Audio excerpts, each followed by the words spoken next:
प्रत्येक दिन सकाल उठी एभली कहतु गायत्री मंत्र मिलिब एते चमत्कारी फायदा कि आश्चर्य होइजिबे आपण। नमस्कार, शुभ सकाळ अनेक अनेक शुभेच्छा एवं शुभकामना मध्य।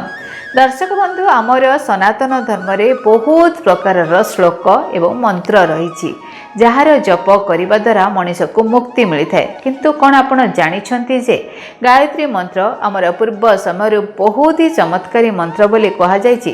तेबे यह समस्ते जानी जे सबो मंत्र पाई शास्त्र रे बहुत किछि उपाय और नियम मान कहुई।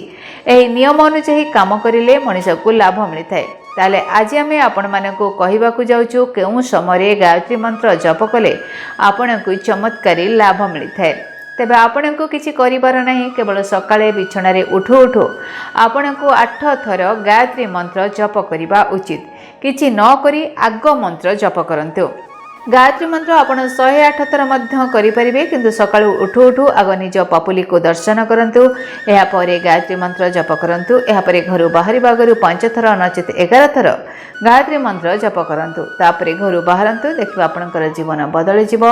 जो काम पई आपण घरु बाहरी छंती आपनको सेई कार्य रे सफलता निश्चय प्राप्त हेबो। कहा जाय जे प्रायत लोक माने सकाळे सब नित्यकर्म समाप्त करी पूजा करिबा परे सूर्य देवंकु जल अर्पण करंती। तबे एभली बहुत लोक होचंती, किंतु बहुत लोक केवल रविवार दिन जल अर्पण करंती। जदि आपण मध्य एभली करंती तेबे आपनको सब मंत्र अटे, काहेकि ना एही मंत्र जप करिबा द्वारा आपणक मनरे आसीबा सब मनोकामना पूर्ण होइଥାଏ।